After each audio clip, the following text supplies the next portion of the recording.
Hey everyone, welcome to the Movie Throne. I'm your host, the one and only King Kansas, here to bring you another movie review your way. And as you guys can tell already from the thumbnail and probably the poster or whatever here on my over my left shoulder, but you're probably right. I'm going to be talking about, I guess everybody's been talking this, but could be the movie of the year, Oscar worthy, and all that crap. Oppenheimer, directed by Christopher Nolan. It was released back in July of 2023. It's 3 hours long, and boy, did the king pay that price, but I'll get to that. And it has a stellar cast. You got Cillian Murphy, who plays Oppenheimer. You got Emily Blunt, who plays his wife. You got Matt Damon as the general. Leslie Groves, I think his name is.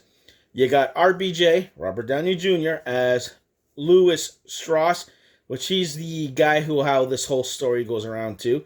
And you got Kenneth Branagh. I think he was his a mentor or something like that. But yeah, it's loosely based on the story of American scientist J. Robert Oppenheimer and his role in the creation of the atomic bomb used during World War II, I believe, against the Japanese and stuff like that, and how things unravel. There's even Albert Einstein in here. I'll just even say that too.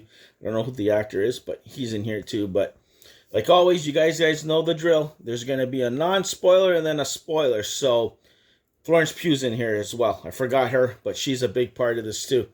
Kind of like his love interest that kind of was there but wasn't there kind of thing and whatever. Anyway, she was in the film. She did great for what part they gave her. So what else could you ask for? Anyways, it's going to be non-spoiler and then spoiler. Okay. My overall general thoughts on the film.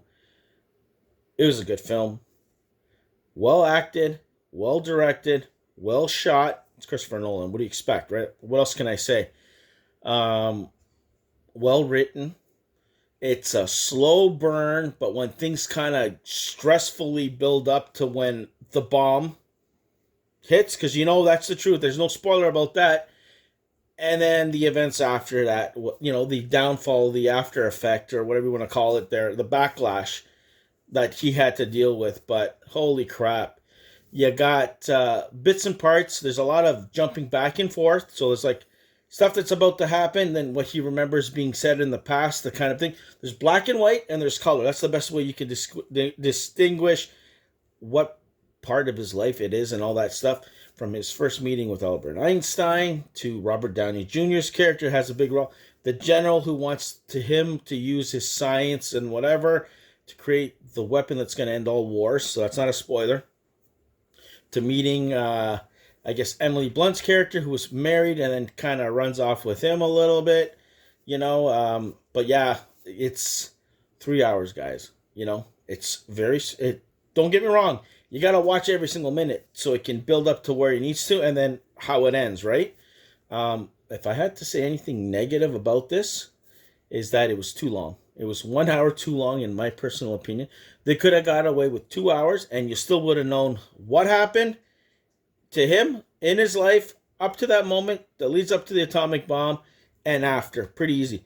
All the actors brought it. Like Cillian Murphy, holy crap. Amazing. Like, he's probably going to get an Oscar, can tell you right now. Robert Downey Jr., he can get a supporting one as well. Hands down, he should get one. So those are the two I think that come out of it. And Christopher Nolan might get one too for Best Picture, but do I personally think it's Best Picture? No.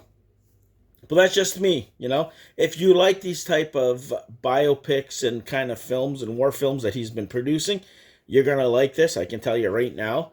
But it's based on history with a mix of a little bit here and there.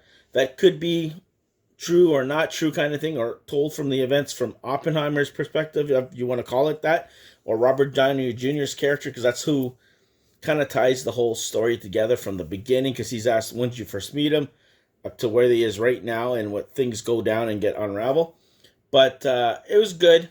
Do I recommend you guys checking out? Yeah, I still recommend it. Did I like it? That's the question. Would I put this back in my Blu-ray player and watch the damn thing? No. Like, I think it's one and done for the king. Am I glad that I have this part of my collection? Yeah.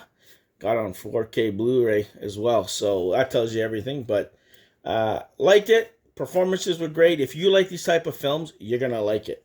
Me personally, I'm going to pass on it if I have to watch it again. There's no way I'm going to sit down and watch this again. I'll tell you right now. There's just some films that are good to watch one time, and that's it. Like The Joker, personally. That's another film. I'll say it, leave it at that. Anyways, let's get into the spoilers. So put that spoiler thing up there. Okay, guys, Oppenheimer. Like I said earlier, only negative thing I could really say about this film, it's too damn long. 3 hours is too long. If they trimmed it to 2.5, I think it's still too long. I don't think the audience needs to see the personal drama behind the scene, behind the guy who created this, which he did have a lot of influence of the way he was thinking and what direction he was getting pulled, from his brother showing up to Florence Pugh's character having a thing for her, you know, the Communist Party and all that shit, the Nazis, the Germans, and all this pressure from every different angle. Albert Einstein, Robert Downey Jr.'s character, holy shit, he was a douchebag. Like, I'm telling you, he comes off this, you know, pristine, good guy. I wanted to bring him here because I wanted, you know, him to think freely and all this crap, to almost being jealous of him and want to sabotage him. So he kind of like, you know, he wants to try and make it into the Senate or some shit, and he's being interviewed. That's how this whole thing is connected, to kind of explain from his perspective how he first met him and then working his way up. And Oppenheimer was a little bit on the odd side too, you know. I guess the story is not that interesting if you didn't add all this other elements. And I don't know if it's true or not. You got black and white scenes, and you also have the now. The now is color. So you can distinguish it very easily. That's the one thing Christopher Nolan did very well. Well written. When the bomb goes off, you felt it. You feel the thing. And even with him thinking in his head and all that crap, that was pretty cool. Storytelling, well, actors all brought it. Emily Blunt to bring it and to stick by him after getting cheated on with Florence Pugh. And then, yeah, Florence Pugh's character drowning herself in the tub because she couldn't be with him. She said she didn't want to be with him, but then she did. And then, I don't know, it's just a little wacky stuff like that. Having kids, the way they treated him after the whole thing, and how Robert Downey Jr.'s character sets a fake meeting up to kind of like get him and put him down and kind of put all the blame on him, because they got some backlash from the thing, which everybody would. They're all for it, but then he wanted to take the downfall. Like that's what he wanted to set up. He gets all unraveled at the end, and then he gets in shit, and he gets kicked out of the Senate, and he's all upset and hissy fit. And you got Oppenheimer like working in the White House and shit like that. We got little clips of what he was doing then. And I think Albert Einstein gave him the best advice, that it's not for you that they're going after, it's for themselves, so they can basically save themselves, kind of thing. But yeah, the build-up was okay. There's a lot of talking. If you like dialogue, this is the movie for you. You know, and then when things happen, I'm like, okay, that's it?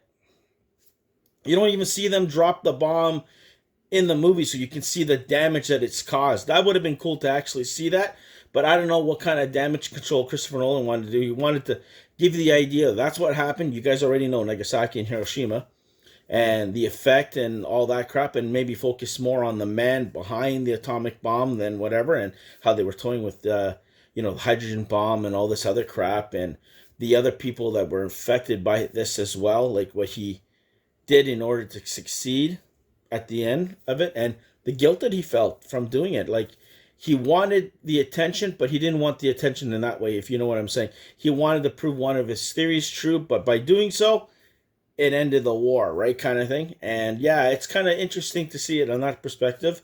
And well written. Do I think it's going to win the Oscar for Best Picture? Probably, but I don't think it deserves it, to tell you the truth. There's a lot of other movies that I enjoyed. Just because the movies made a lot of money or people have talked about, doesn't mean it's good, in my personal opinion. Like, you can watch the shittiest movie and enjoy it more than something like this. But hey, Oscars are Oscars, and that's why I don't really go for that. Definitely Robert Downey Jr. is going to get something, because he did an amazing job. He's almost unrecognizable, especially the earlier him and the older him in the film. Oppenheimer, Mr. Cillian Murphy, holy shit. Like, if you didn't buy him as this character and he didn't pull it off, you wouldn't care about the thing. 2 hours would have been fine instead of 3. So that's pretty much it. Would I recommend you guys the film? Probably.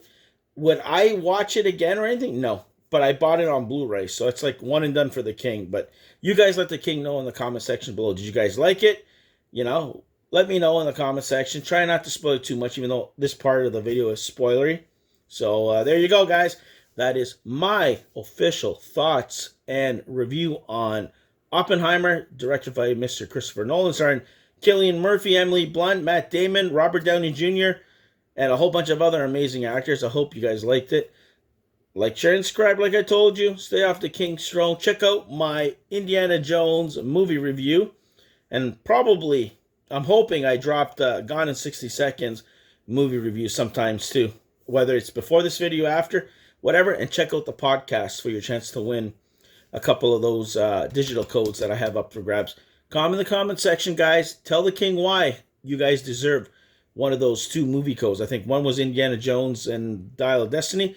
The other one was The Equalizer 3. So until then, be the hell good. Stay off the King's Throne. I'll see you right here on YouTube land.